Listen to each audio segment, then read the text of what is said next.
이 시간 우리에게 주시는 하나님의 말씀은 시편 13편 1절에서 6절 말씀입니다. 다윗의 시 인도자를 따라 부르는 노래. 여호와여 어느 때까지니이까 나를 영원히 잊으시나이까. 주의 얼굴을 나에게서 어느 때까지 숨기시겠나이까.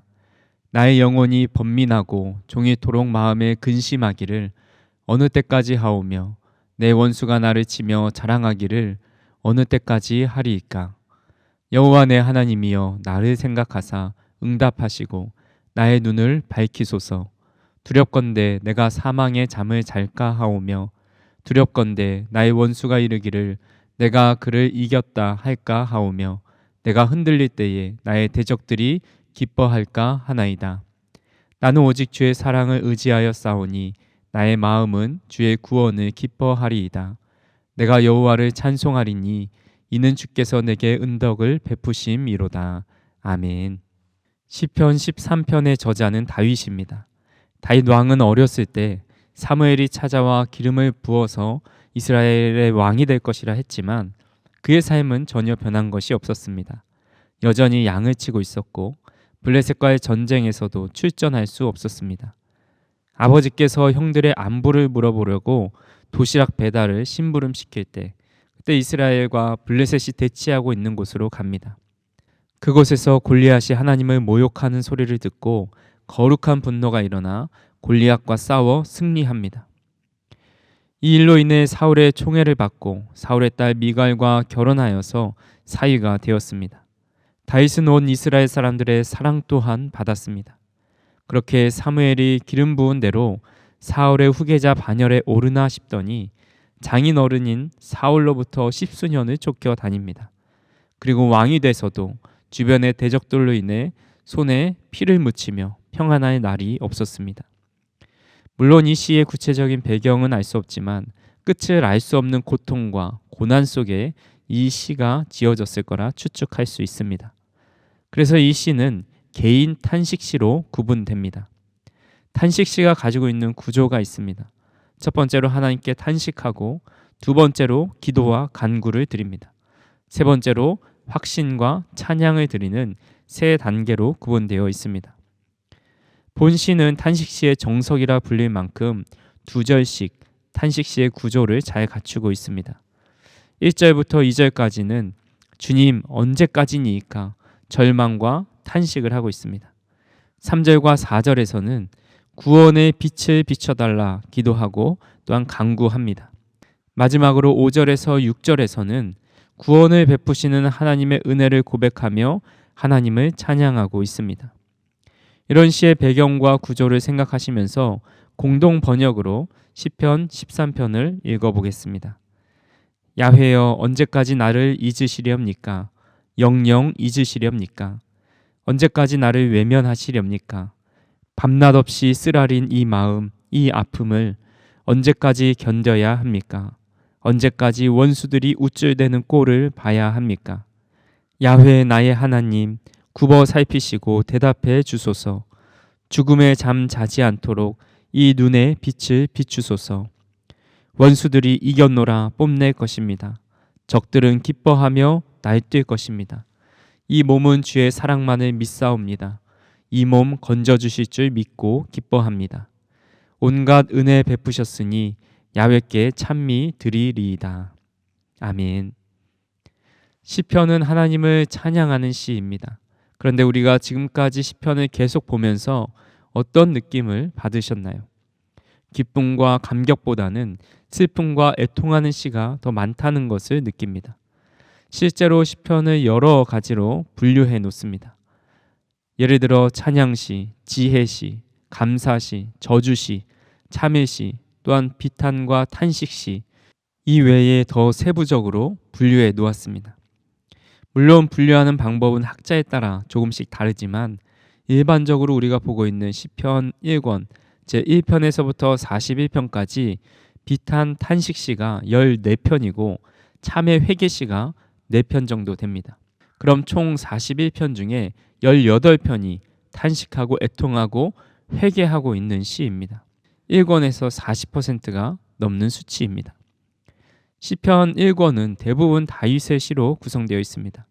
우리가 생각하는 다윗은 늘 하나님을 기뻐하고 감사가 넘치고 행복한 삶을 살았을 것 같지만 시를 통해 본 다윗은 너무 많은 고난과 어려움과 고통을 겪는 것을 보게 됩니다.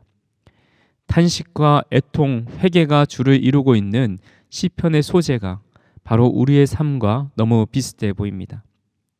청교도 2세대인 조셉 홀 목사님이 이렇게 말을 했습니다. 질병은 말을 타고 와서 발로 걸어 나간다는 프랑스 속담이 있다. 이것은 모든 악한 것에 그대로 적용된다. 사람이 갑자기 질병을 얻고 다치고 죽는 것을 쉽게 볼 수 있다. 이처럼 질병은 쉽게 오지만 고치기란 어렵다. 그러나 기쁨은 이와 반대이다. 기쁨은 소처럼 천천히 오지만 사라지기는 쉽다. 슬픔은 집에 오래 머무르는 손님이고 슬픔이 더 많을수록 더 오래 머무르는 것이다. 나는 이것을 알기에 슬픔을 온화하게 대할 것이다. 그러나 기쁨은 오래 머물지 않는다.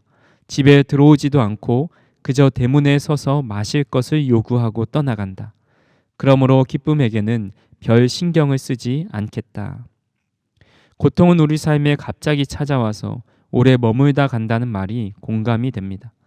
다윗도 예상치 못하게 찾아온 고난이 언제 떠나는지 알 수 없어 고통스러워하고 있습니다. 본문 1절에서 2절 말씀에 여호와여 어느 때까지 나를 영원히 잊으시나이까? 주의 얼굴을 나에게서 어느 때까지 숨기시겠나이까? 나의 영혼이 번민하고 종일토록 마음에 근심하기를 어느 때까지 하오며 내 원수가 나를 치며 자랑하기를 어느 때까지 하리이까? 다윗은 어느 때까지니까? 라는 질문을 4번이나 반복하면서 지금 당하는 고통이 얼마나 큰지 알려주고 있습니다. 우리는 고통당할 때 앞이 깜깜하고 마음이 답답하고 더 힘든 이유 몇 가지가 있습니다. 첫 번째로 고통은 언제 끝날지 모르기 때문에 힘이 듭니다. 우리나라의 터널 수가 2021년 기준으로 총 3,645개라고 합니다. 그렇게 터널을 지나가 보지 않으신 분은 아마 없을 겁니다. 요즘에는 터널 안을 밝고 화려하게 해서 운전자가 졸지 않도록 해놓았습니다.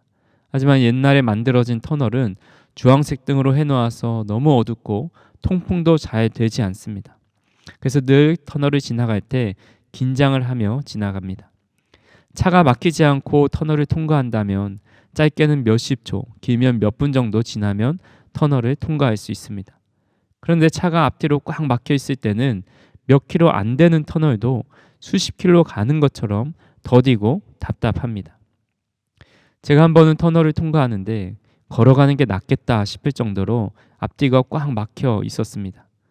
이 터널이 언제쯤 끝날까 생각하는 중에 옆에 표지판이 하나 보였습니다. 앞으로 몇 킬로만 더 가면 출구가 나온다는 안내 표지판이었습니다. 저는 그 표지판을 보면서 우리 인생에서도 이렇게 얼만큼 왔고 얼만큼 남았는지를 알려주는 표지판이 있었으면 참 좋겠다라는 생각을 해봤습니다. 인생까지는 아니어도 우리가 고난의 터널을 지나갈 때 몇 개월 뒤면 아니 몇 년 뒤라도 언제 끝날지만 알 수 있다면 지금의 고통과 어려움에 주저앉지 않을 수 있지 않을까, 견딜 수 있지 않을까라는 생각을 해보았습니다. 두 번째로 왜 이런 고통을 당하고 있는지 이유를 모를 때 더 고통스럽습니다. 다윗이 밧세바를 범하고 나서 하나님께 징계를 받습니다. 이스라엘은 전염병으로 많은 사람들이 죽어나갑니다. 자신의 아들 압살롬은 반역해서 다윗은 예루살렘에서 수치를 당하며 도망쳐 나와야 했습니다. 이가 당하는 고통과 고난은 분명합니다. 그런데 사울로부터 쫓김을 당할 때 자신은 잘못한 것이 하나도 없는데 이런 어려움을 겪고 있습니다. 요즘 학생들이 많이 보는 그 인터넷 만화를 웹툰이라고 합니다. 근데 그 웹툰의 내용 중에 학교 폭력에 대한 내용을 많이 다루고 있습니다. 학교에서 따돌림 당하고 괴롭힘 당하던 학생이 신기한 힘을 얻거나 특별히 훈련을 받아서 자신을 괴롭히던 일진들을 참교육시키는 이야기입니다. 독자들은 이런 내용을 보면서 사이다 같다, 통쾌하다라고 말합니다. 만화의 내용 중에 괴롭힘을 당하는 주인공이 괴롭히는 친구에게 물어봅니다. 도대체 내가 뭘 잘못했길래 나를 이렇게까지 괴롭히는 거야? 내가 앞으로 잘할게. 내가 고칠게. 제발 무엇을 잘못했는지 알려줘. 그러면 일진 중에 우두머리가 이렇게 말을 합니다. 그냥 재밌어서 그렇지. 내가 반응하는 게 재밌잖아. 이 말을 들은 주인공은 더 절망합니다. 자신이 무엇인가 잘못했으면 잘못을 빌고 다음부터 그렇게 하지 않으면 됩니다. 그런데 아무런 이유가 없기 때문에 괴롭힘에서 벗어날 어떤 희망도 없는 겁니다. 우리가 당하는 고난은 다 하나님의 뜻이 있지만 우리는 그 고난을 직면했을 때 왜 이런 고난을 당하는지 알지 못할 때가 많이 있습니다. 그 이유를 안다면 무엇인가 고치고 빨리 수정하겠지만 그 이유를 모르기 때문에 더 절망스럽고 낙심이 됩니다. 세 번째로 고통 속에서 하나님의 부재를 느끼기 때문에 더 고통스럽습니다. 다윗은 많은 부하들이 있었지만 그가 힘이 든 이유가 있었습니다. 늘 함께 하시던 하나님께서 어디 가셨는지 느껴지지 않기 때문입니다. 1절 말씀해 보시면 나를 영원히 잊으시나이까? 주의 얼굴을 나에게서 어느 때까지 숨기시겠나이까? 하나님을 찾지만 하나님을 찾아볼 수가 없습니다. 아무리 인생에 큰 고난이 와도 하나님이 함께 하시면 이겨낼 수 있습니다. 견뎌낼 수 있습니다. 근데 하나님이 함께 하시지 않는다고 느끼니 아무리 주변에 수백 명의 신하가 있어도 마음에 낙심이 오고 힘이 든 겁니다. 우리는 고난 자체가 힘들기보다는 이런 세 가지 이유가 우리를 더 힘들게 합니다. 언제 끝날지 모르고 왜 이런 고난을 당하는지도 모르고 고난 중에 하나님을 느낄 수 없기 때문에 고통스럽고 힘이 듭니다. 다윗은 고난 자체만으로도 힘든데 더 힘들게 하는 것이 있었습니다. 2절 말씀에 원수가 나를 치며 자랑한다 말합니다. 사람이 큰 고난 중에 있을 때 사실 다른 사람의 위로와 격려는 큰 힘이 되지 않습니다. 하지만 우리가 당한 고난으로 인해 누군가가 조롱하고 비웃는다면 그 고통은 수십 배가 되어서 우리 마음에 빗으로 꽂힙니다.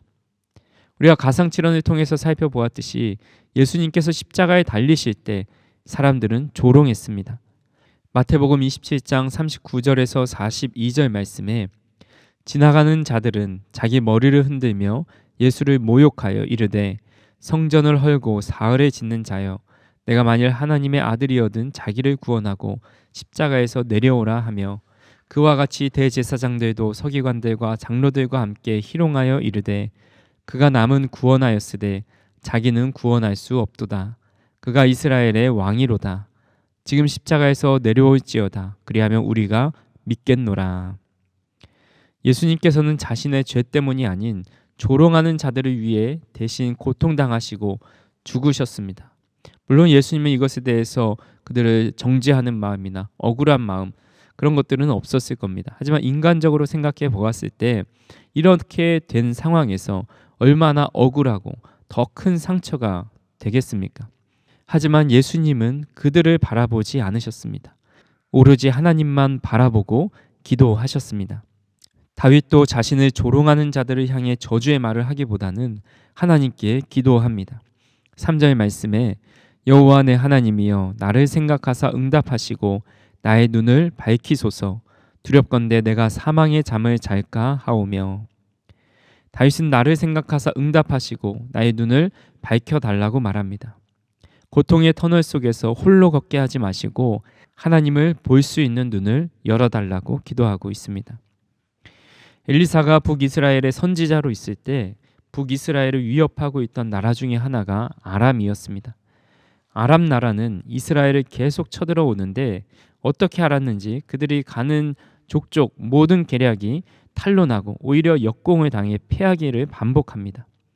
아람 왕이 장군들을 모아놓고 회의를 합니다. 우리 중에 스파이가 있는 것은 아닌가? 우리가 침략하는 방법을 어떻게 알고 어떻게 미리 대처할 수 있는가? 그러자 신복 중에 하나가 말합니다. 열왕기하 6장 12절 말씀에 이 신복 중에 한 사람이 이르되 우리 주 왕이여 아니로소이다. 오직 이스라엘 선지자 엘리사가 왕이 침실에서 하신 말씀을 이스라엘의 왕에게 고하나이다 하는지라. 엘리사는 왕이 침실에서 하신 말씀을 알고 이스라엘 왕에게 고하고 있습니다. 그러니 당연히 패배하고 돌아올 수밖에 없습니다. 그러자 아람 왕은 엘리사를 잡기 위해서 병사를 파병합니다. 엘리사의 사환이었던 게하시가 아침에 일어나 보니까 아람 군대와 병거들이 엘리사가 있었던 도단성을 포위하고 있습니다. 게하시는 깜짝 놀라서 엘리사에게 뛰어들어가 우리는 이제 죽게 되었다라고 소리칩니다. 그런데 엘리사는 그들보다 우리와 함께한 자가 더 많다라고 말합니다. 그래서 엘리사가 게하시를 위해 기도합니다.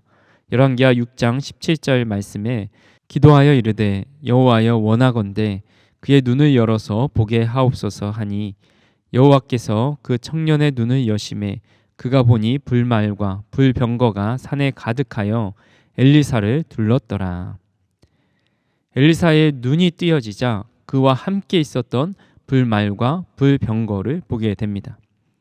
다윗은 고통과 고난 속에서 하나님이 도우시고 응답하시고 눈을 열어 지금 자신과 함께 있는 불말과 불병거를 볼 수 있다면 어떤 대적도 두려워하지 않을 수 있었습니다.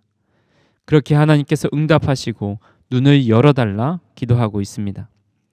반대로 영적 눈이 닫혀 있으면 어떻게 될까요?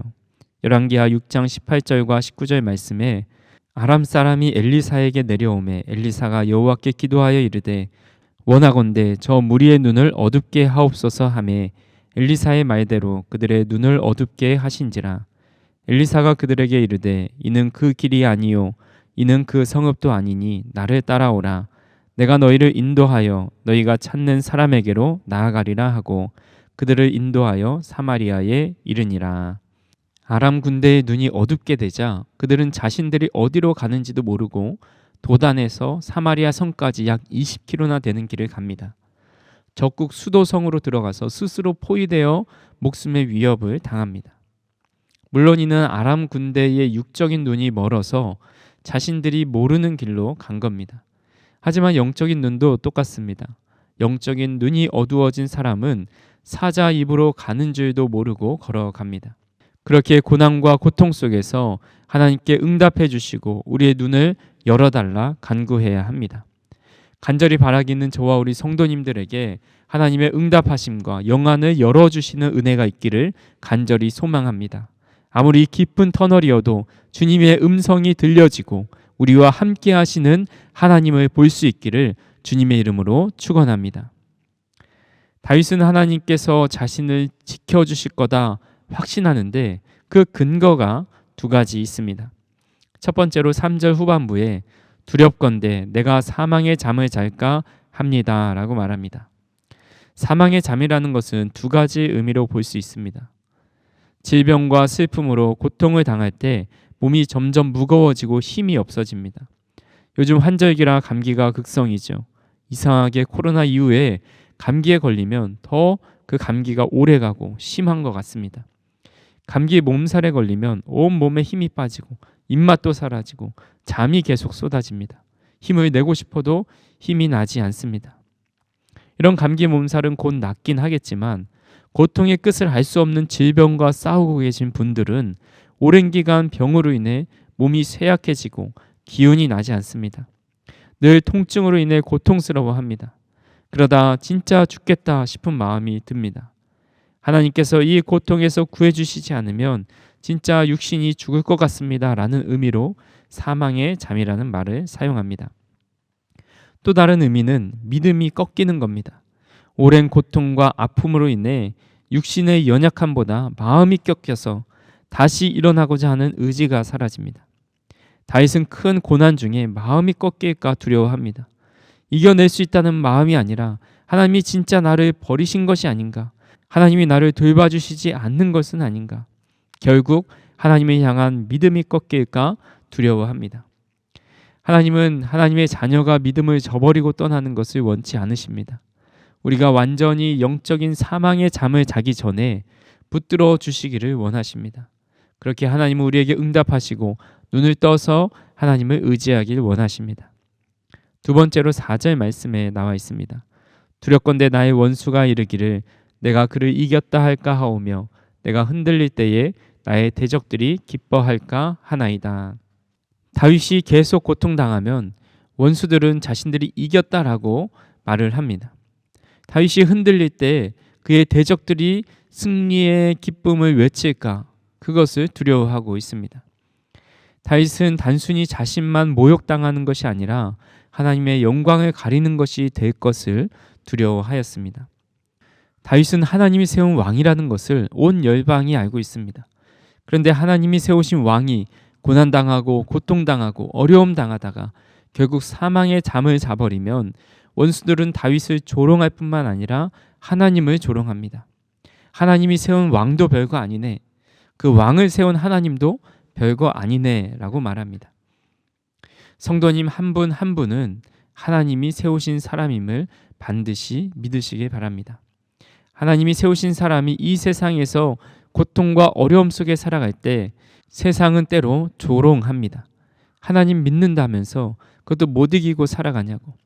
하나님 믿는다면서 저렇게 고통받으며 살아가냐고. 그러면서 하나님 믿어도 별거 없네 라고 말하기도 합니다.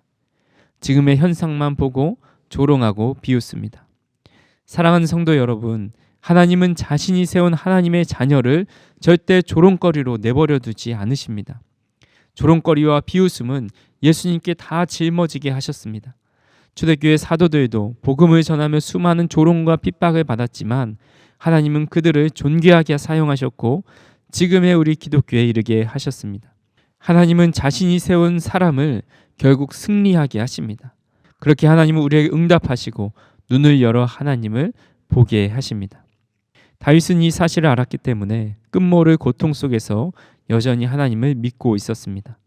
5절 말씀에 보시면 나는 오직 주의 사랑을 의지하여 싸우니 나의 마음은 주의 구원을 기뻐하리이다. 우리말 성경으로 번역해서 보면요. 그러나 나는 주의 변함없는 사랑을 믿습니다. 내 마음이 주의 구원을 기뻐합니다. 다윗은 고백합니다. 그러나 큰 고통 중에 있으나 나는 주의 변함없는 사랑을 믿습니다. 이것은 다윗의 고백이고 다윗의 결단이라 할 수 있습니다. 하나님은 변함없는 사랑으로 우리를 포기하지 않으시지만 다윗도 결코 하나님을 포기하지 않았습니다. 하나님의 사랑이 변함없다는 언약적 사랑의 자신을 맡긴 겁니다. 그는 주님이 구원해 주신다라는 언약의 자신을 맡겨 놓은 겁니다. 자신의 상황과 환경에 관계없이 하나님의 언약은 신실하기 때문에 그것에 자신을 맡김으로 하나님의 언약을 붙들었습니다. 하나님은 우리가 고통 중에 있든지 슬픔 중에 있든지 주님을 멀리 떠나 있든지 변함없이 사랑하십니다. 우리의 모나고 모자라고 부족한 모든 부분들까지도 사랑해 주십니다. 하나님은 그렇게 모자란 저희들을 구원해 주셨습니다. 이 자리에 구원의 은혜를 모르는 분은 아마 없을 겁니다.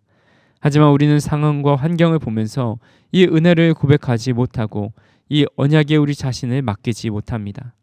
그렇게 우리는 상황과 환경을 보며 믿는 것이 아닌 언약을 보며 믿어야 합니다.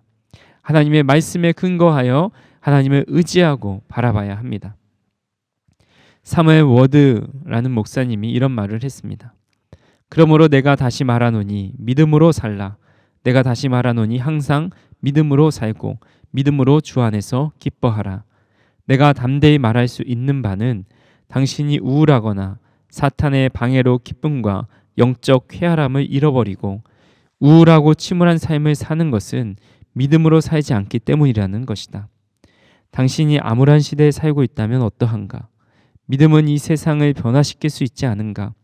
믿음으로 우리는 모든 염려를 맡기고 모든 두려움과 슬픔을 버리고 마음에 있는 모든 악한 생각과 욕정을 비우고 진정으로 기뻐할 수 있지 않은가? 당신이 우울해질 때 내 영혼아 왜 불안해하느냐? 내가 누구를 의뢰하는지 생각해보라 라고 두세 마디 한다면 곧 안식을 누리게 되지 않겠는가? 믿음으로 살라는 말은 하나님의 언약을 믿으며 살라는 말씀입니다. 믿음은 대적을 무찌르고 기적을 행할 때만 사용되는 것이 아닙니다. 우리의 가장 큰 믿음은 하나님의 사랑을 믿는 것입니다. 하나님의 구원하심을 믿는 겁니다. 하나님은 어떤 상황에서도 우리를 사랑하시고 계시고 우리를 구원할 계획을 가지고 계시다라는 사실을 믿는 것입니다. 이것이 언약적 믿음, 말씀을 기초로 한 믿음입니다. 하나님의 사랑을 믿는 믿음이 가장 중요한 믿음입니다. 그런 믿음을 가질 때 탄식하던 마음이 찬송으로 바뀝니다. 6절 말씀입니다. 내가 여호와를 찬송하리니 이는 주께서 내게 은덕을 베푸심이로다. 아멘. 이 시편의 시작과 끝이 180도 대조를 이루고 있습니다. 언제 끝날지 모르고 왜 이런 일을 겪는지 모르고 하나님께서 응답하지 않으신 것 같은 고난을 겪은 다윗이 하나님의 언약적 사랑과 구원을 믿음으로 그의 반응은 180도 달라졌습니다. 6절의 짧은 시를 짓는 순간 상황이 달라진 것이 아닙니다. 그가 하나님께 간구하고 고통을 호소하는 중에 불안과 걱정이 평안과 확신으로 바뀌었습니다. 하나님의 사랑과 구원을 확신하니 하나님을 찬송할 수밖에 없는 겁니다. 사랑하는 성도 여러분, 오늘 다윗의 시를 통해 우리는 우리가 어찌할 수 없는 고통 가운데서 어떤 기도를 드려야 하는지, 어떤 모습으로 이 어려움을 대처해야 하는지 깨닫게 됩니다. 가장 중요한 것은 어찌하여 비탄함과 원망도 주님 앞에서 하자는 겁니다. 그렇게 하나님 앞에서 모든 마음을 쏟아 놓을 때 하나님은 주변의 환경으로 우리 눈이 가리워졌던 하나님의 실체를 보여주십니다. 하나님께서는 자신이 세운 하나님의 자녀들을 절대 내버려 주지 않으시고 변함없이 사랑하시는 하나님, 우리의 모든 모습이더라도 구원해 주신 하나님의 본 모습을 다시 보게 하십니다. 그리고 우리의 감정과 상황이 아닌 하나님의 본질, 하나님의 말씀에 근거하여 하나님을 믿게 됩니다. 그리고 그 은혜를 깨닫고 탄식이 기쁨으로 찬송으로 바뀝니다. 이 시간 함께 기도하실 때 비록 우리가 큰 고난과 어려움 중에 하나님께 고통을 호소하지만 기도가 끝날 때는 찬양으로 바뀔 수 있는 저와 우리 성도님들이 되기를 주님의 이름으로 축원합니다. 시편 30편 11절에서 12절 말씀을 읽으면서 말씀을 정리합니다. 주께서 나의 슬픔이 변하여 내게 춤이 되게 하시며 나의 베옷을 벗기고 기쁨으로 띠띠우셨나이다. 이는 잠잠하지 아니하고 내 영광으로 주를 찬송하게 하심이니 여호와 나의 하나님이여 내가 주께 영원히 감사하리이다. 아멘. 기도하겠습니다. 사랑과 은혜가 풍성하신 하나님, 우리는 끝이 보이지 않는 터널과 같은 고통이 찾아온다 할지라도 주님께 나아갈 수 있도록 인도하여 주시옵소서. 무엇보다 하나님께서 변함없이 우리를 사랑하시고 우리를 구원해 주신다라는 것을 믿게 하여 주시옵소서.